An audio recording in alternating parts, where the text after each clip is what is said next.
Muchas gracias. También para mí es un honor y es una alegría volver a la Universidad del Norte, de la que soy profesor honorario, y con mucho orgullo, y lo llevo con mucho orgullo. También agradecer a la cátedra Mercedes Rodrigo y especialmente a la profesora Gina Marcela Arias, que me haya acusado la invitación para participar en ella. En su momento, esta es una grabación que hacemos en la Universidad del Norte y que con todas las digamos, condiciones que nos han dado los técnicos, que agradecer también a todos ellos. Y sin más preámbulo vamos a iniciar nuestra exposición. Tal y como habíamos comentado a micrófono cerrado, como dicen los comentaristas de la radio, el programa que tenemos tiene tres grandes conceptos. Primero el concepto de violencia, el segundo es el concepto de bienestar y el tercero es el concepto de trauma, con un epígrafe o con un adjetivo, el trauma psicosocial. Y en torno a esos tres grandes conceptos vamos a ir desarrollando estos 2 días de trabajo conjunto y compartido. También habíamos comentado a cada uno de estos conceptos, aquí corresponden cada una de las lecturas, y lo que vamos a hacer es ir de alguna manera desarrollando, ¿verdad?, estos tres conceptos a lo largo de estos 2 días, con un especial interés, y es intentar ver en qué medida ese concepto de bienestar se une, se vincula con el concepto de trauma y con el concepto de violencia, o por qué utilizamos el concepto de bienestar como una, digamos, variable mediadora entre la violencia y el trauma. Empecemos a hablar, por tanto, de la violencia. Y la primera propuesta que yo tendría para ustedes es recordar la vorágine. Estas son las primeras páginas de la vorágine, que constituye, como ustedes saben infinitamente mejor que yo, pues el inicio de una gran, digamos, época literaria en este país, de la que bebe el realismo mágico, en último término, ¿no? Y que para mí ha sido, desde que lo descubrí, pues un libro casi de cabecera, realmente. Parece un libro de una belleza extraordinaria, y en segundo lugar, de una descripción muy pormenorizada de lo que es, no sé si la realidad colombiana, pero sí de lo que es la mentalidad, ¿verdad?, que ha constituido el eje fundamental de lo que actualmente es este país. Es como, digamos, como el Quijote, en alguna medida, para nosotros, ¿no? En vez de comenzar en un lugar de la Mancha de cuyo nombre no quiero acordarme, pues comenzamos antes de que me hubiera apasionado por mujer alguna. Jugué mi corazón al azar y me lo ganó la violencia. Esta es una cita que a mí me gusta introducir, no solo porque es una cita bella desde el punto de vista literario, aunque estremecedora desde el punto de vista social y desde el punto de vista psicológico, y la introduzco para lanzarles a ustedes una primera, digamos, propuesta de discusión. Es la idea de que la violencia constituye probablemente uno de los ejes de la vida social y de la vida política de este país, fundamentalmente a raíz del asesinato de Jorge Eliezer Gaitán en el año 1948, y es tan larga la historia de la violencia, ha sido tan dolorosa, ha sido tan terrible, ha causado tanta destrucción y tanto sufrimiento, pues como en España 50 años de ETA, que hace poco no sé si decir se conmemora, eso no se conmemora, ¿no? Tampoco se celebra, sino que se recuerda trágicamente que hace 50 años comenzó ETA su deriva hacia el abismo, evidentemente, ¿no? Y cuando claro, toda una generación, toda una vida, realmente 50 años, y cuando algo dura 50 años uno tiene la impresión de que es inevitable, de que es algo que permanece junto a nosotros de manera absolutamente inevitable, como si una maldición bíblica hubiera caído, ¿verdad?, sobre este país o sobre el mío, en torno a la violencia. Y la primera propuesta que yo quiero lanzarles para hablar y para discutir es la de que la violencia es un constructo social, es un constructo, forma parte de una realidad que es por definición construida, que la violencia no es algo inevitable en la historia de los pueblos, que la violencia ha constituido efectivamente uno de los elementos desgraciadamente fundamentales en la construcción de determinadas sociedades. No hay pueblo que no haya pasado por una época de violencia, salvo quizá algunos pueblos primitivos, ¿no?, probablemente.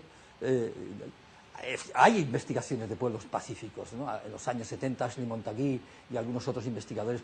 El mismo Eric Fromm, en Anatomía de la Destructividad Humana, pone ejemplos muy bonitos de grupos no destructores, de grupos no violentos, de sociedades no agresivas, ¿no? Pero que eso no constituye, primero, una razón inevitable de la naturaleza humana, no constituye, en segundo lugar, algo a lo que estemos condenados como una maldición de la naturaleza, de la biología o de algún profeta o de un dios, ¿no? Sino que es algo que nosotros hemos ido creando, recreando, construyendo y reconstruyendo, y que desde ese punto de vista efectivamente podemos cambiar. Esa es primero la primera idea.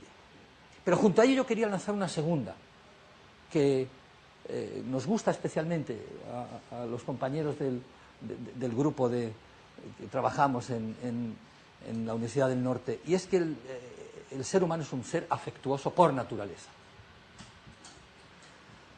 Es afectuoso por naturaleza por dos razones fundamentales. En primer lugar, porque desde el punto de vista filogenético no hubiéramos sido capaces de ser lo que somos si no hubiera sido gracias a la cooperación, al apoyo y a la ayuda mutua.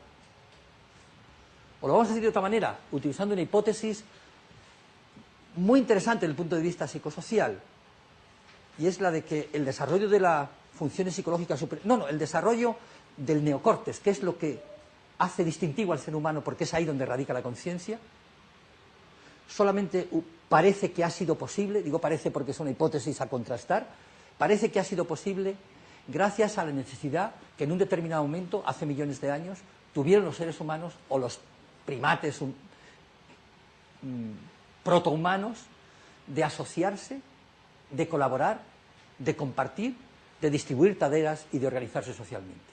Es una hipótesis interesante, es una hipótesis cada vez más sólida. La idea de que el desarrollo del cerebro, que constituye en último término lo más distintivo de la especie humana, fue posible gracias a la necesidad de organizarse socialmente. Y esa organización social significa efectivamente colaboración, significa apoyo, también significa agresión, probablemente, pero significa sobre todo, porque si hubieran matado, hubieran desaparecido, ¿no? Significa colaboración, significa apoyo, significa estructurar o definir las tareas, significa distribuir tareas, significa el lenguaje, significa comunicación, significa definir los roles, significa elegir un líder, todo eso. Esa hipótesis téngala en cuenta, desde el punto de vista filogenético. Desde el punto de vista ontogenético, la primera experiencia que tiene el ser humano no es una experiencia de violencia, es una experiencia de cariño, de amor, de apoyo. De suerte que nosotros no somos ni física ni psicológicamente viables sin el apego, sin la identidad, sin la filiación. El ser humano es vulnerable, extraordinariamente endeble y vulnerable, y necesita del apoyo, del cariño, del apego, y estamos hablando de Bowlby, de Stanley Schachter, estamos hablando de Baumeister, para poder ser viable desde el punto de vista físico y desde el punto de vista psicológico. El desarrollo de las funciones psicológicas superiores no son posibles sin la satisfacción de la necesidad de relación. Les recomiendo que en algún momento puedan leer un extraordinario libro de Sally Taylor. Sally Taylor, una psicóloga norteamericana, probablemente una de las grandes figuras de la psicología norteamericana actual, dedicada al estudio de la salud, fundamentalmente, que se titula Lazos Vitales, que está en Taurus, editado en Taurus, año 2000. Lazos Vitales, libro con una particularidad que dice: si las investigaciones hubieran estado hechas por mujeres y las muestras de las investigaciones que se han dado a lo largo de toda la historia de la psicología hubieran participado más mujeres, la teoría psicológica sería distinta. Y lo dice Seliterio. Yo cuando dice Seliterio algo no se queda muy tranquilo, porque no lo dice desde su imaginación y desde una inspiración García Marquiana, no, lo dice con una gran, ¿verdad?, datos empíricos que ella va aportando, pero que ella va aportando. Fíjense, una cosa como bastante interesante. Si la teoría la hubieran hecho las mujeres, y si en las muestras de las investigaciones, de las miles de investigaciones que se han llevado a cabo a lo largo de toda la historia de la psicología, hubieran participado más mujeres, los resultados hubieran sido distintos. De tal suerte que en un determinado momento la American Psychological Association obligó a que las mujeres participaran en las muestras de investigación. porque si no estaban extraordinariamente sesgadas. Bueno, esa es la primera reflexión. El ser humano es un ser afectuoso, a pesar de que la violencia nos pesa mucho.